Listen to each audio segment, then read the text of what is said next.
ಇನ್ನು love breakup ಆಗಿದ್ದಕ್ಕೆ ಯುವಕನ ಮೇಲೆ ಹಲ್ಲೆ ಮಾಡಿರ್ತಕ್ಕಂಥ ಘಟನೆ ಆನೇಕಲ್ ಪಟ್ಟಣದ ವಿನಾಯಕ ನಗರದಲ್ಲಿ ನಡೆದಿದೆ. ಅಂದರೆ ಪ್ರೀತಿ ಮಾಡ್ತಾ ಇದ್ದ ಯುವತಿಯ ತಮ್ಮ ಅಟ್ಯಾಕ್ ಮಾಡಿರೋದು. ಬೈಕ್ನಲ್ಲಿ ಬಂದ ಗ್ಯಾಂಗ್ ಡೆಡ್ಲಿ ಅಟ್ಯಾಕ್ ಮಾಡಿದೆ. ಪ್ರೀತಿಸುತ್ತಿದ್ದ ಯುವತಿಯ ತಮ್ಮನ ಗ್ಯಾಂಗ್ ಈ ಹಲ್ಲೆಯನ್ನು ಮಾಡಿದೆ. ಆನೇಕಲ್ ಪಟ್ಟಣದ ವಿನಾಯಕ ನಗರದಲ್ಲಿ ನಡೆದಿರೋ ಘಟನೆ.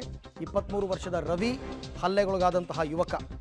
ಅಂಗಡಿಯೊಂದರ ಬಳಿ ಸ್ನೇಹಿತರ ಜೊತೆ ಕುಳಿತಿದ್ದಾಗ ಆ ಹುಡುಗ ಕೂತಿದ್ದಾಗ ದಾಳಿಯಾಗಿದೆ. ಈ ದಾಳಿಯಿಂದಾಗಿ ಗಂಭೀರವಾಗಿ ಗಾಯಗೊಂಡಿರ್ತಕ್ಕಂಥ ರವಿ ಆಸ್ಪತ್ರೆಗೆ ಸೇರಿಸಿದ್ದಾರೆ, ಟ್ರೀಟ್ಮೆಂಟ್ ಕೊಡಿಸ್ತಾ ಇದ್ದಾರೆ.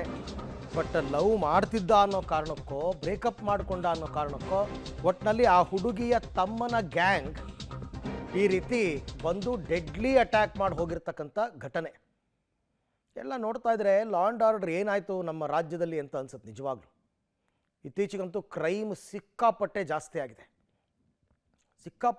ಆಗಿದೆ.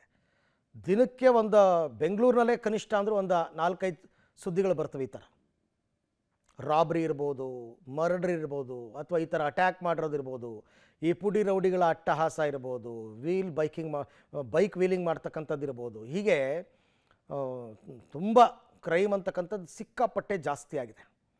ಅದರ ನಡುವೆ ಈಗ ಇನ್ನೊಂದಾಗಿರೋದು. ರಾತ್ರಿ ಸುಮಾರು ಒಂದು 9:30 ಗಂಟೆ ಅಷ್ಟೊತ್ತಿಗೆ ಆನೇಕಲ್ ಟೌನಿನಲ್ಲಿ ವಿನಾಯಕ ನಗರ ಅಂತ ಹೇಳುವಂಥ ಸ್ಥಳದಲ್ಲಿ ರವಿಕುಮಾರ್ ಅಂತ ಹೇಳುವಂತಹ ಸುಮಾರು ಒಂದು 26 ವರ್ಷದ ವ್ಯಕ್ತಿ ಕೂತ್ಕೊಂಡಿದ್ದರು. ಆ ಸಮಯದಲ್ಲಿ ಒಂದು 3 ಜನ ವ್ಯಕ್ತಿಗಳು ಬೈಕ್ನಲ್ಲಿ ಬಂದಿದ್ದಾರೆ.